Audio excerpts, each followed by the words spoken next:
Hello, good morning guys. Good afternoon. Magandang buhay po sa ating lahat. For today's video po, isi-share ko po sa inyo kung paano po gamitin yung BDO bills payment po sa pagbabayad po natin sa Kaiser or magdadagdag po sa investment po natin or para sa membership fee, ganun. So, nakalagin na po ako dito sa aking IMG portal. At naka-open na rin po yung aking BDO online banking. So, dito muna tayo sa ating IMG portal. So, punta po tayo sa Kios 2.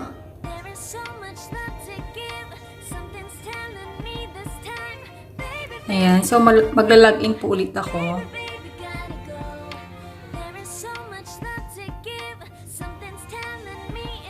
Ayan. So, naka-login na po ako. Ang babayaran ko ay yung Kaiser ng aking asawa. So, yan, regular subpay. Search ko muna yung kanyang pangalan.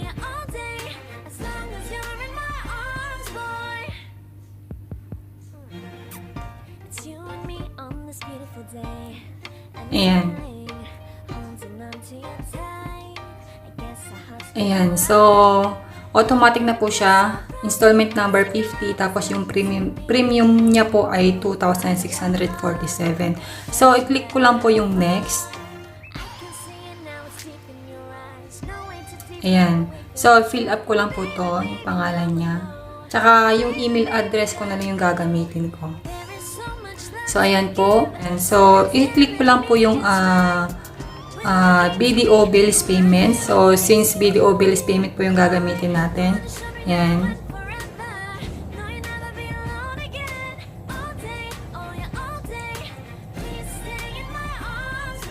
Ayan. So, i-fill up lang po natin to ulit.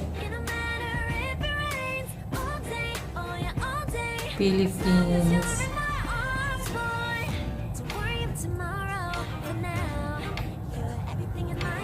Ayan. So, yung state or region, Pangasinan. Ayan.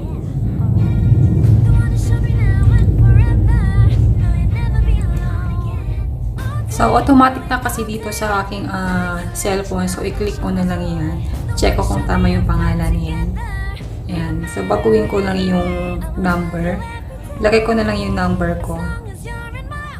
052-562-711. So, kahit kanino naman yung number ko pwede. So, click po natin yung BDO bills payment. Ayan. Tapos, click po natin yung next.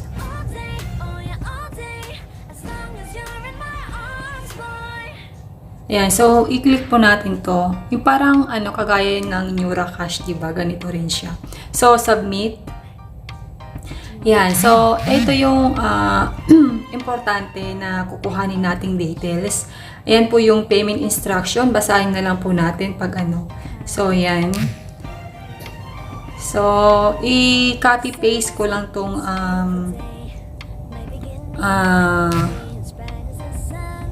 name niya.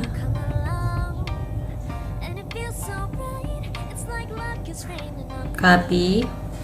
Tapos, pupunta po ako sa aking online banking. Ito. So, click po natin yung pay bills.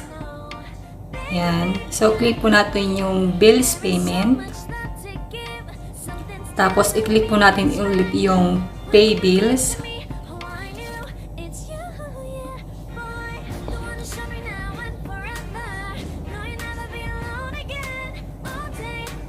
Ayan. So, i-zoom ko lang kasi maliit. Ayan. So, i-click po natin yung pay a company biller that is not yet enrolled. Kasi, parang temporary lang siya. Temporary. So, pag in-enrolled mo siya, tapos on the next month or kung may gagawin ka, hindi na valid yung reference number. So, i-click po natin yung pay a company or biller that is not yet enrolled.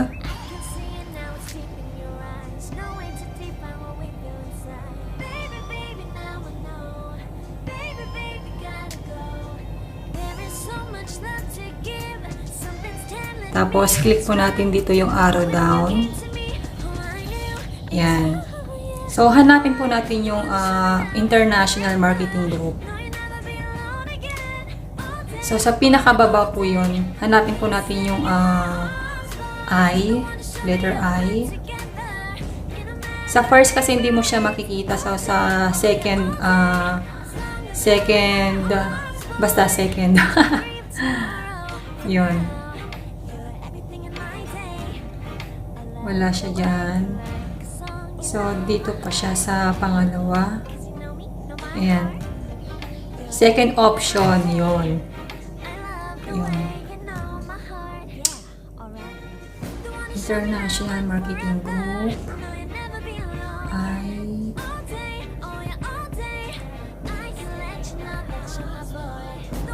Yan. Ito. So, ito na siya. International Marketing Group. Click po natin yan. Yan. So, ayan. Nakalagay na po siya dyan. Yan. So, i-click po natin yung amount kasi is 2647. Yan. Tapos, click po natin yung subscriber name. Kasi yun yung unang kinati ko. Pack lang natin. Tapos, yung subscriber number, ito po siya.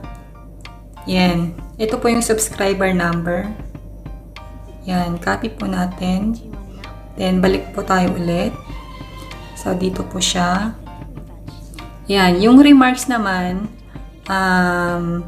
pwedeng ito.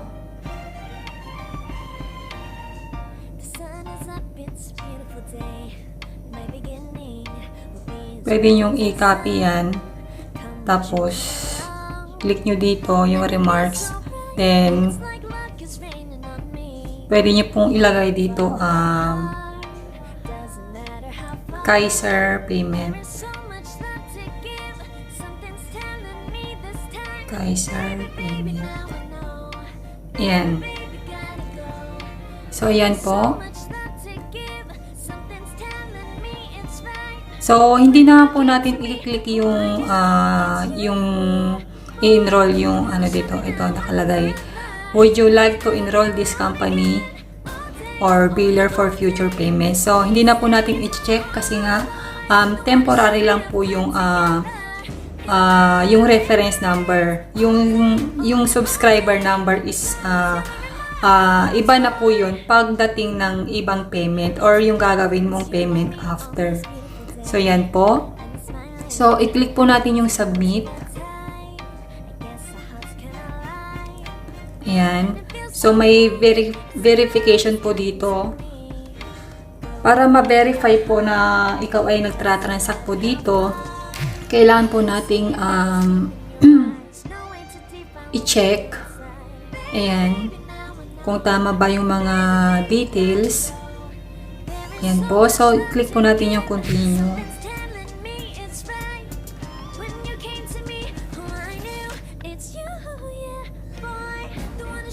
Yan. So, successful na po siya. Ayan po.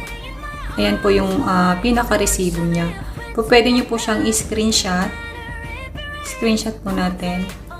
Yan. So, no need to upload na po siya kasi automatic na po na marireceive ng system or ng ING.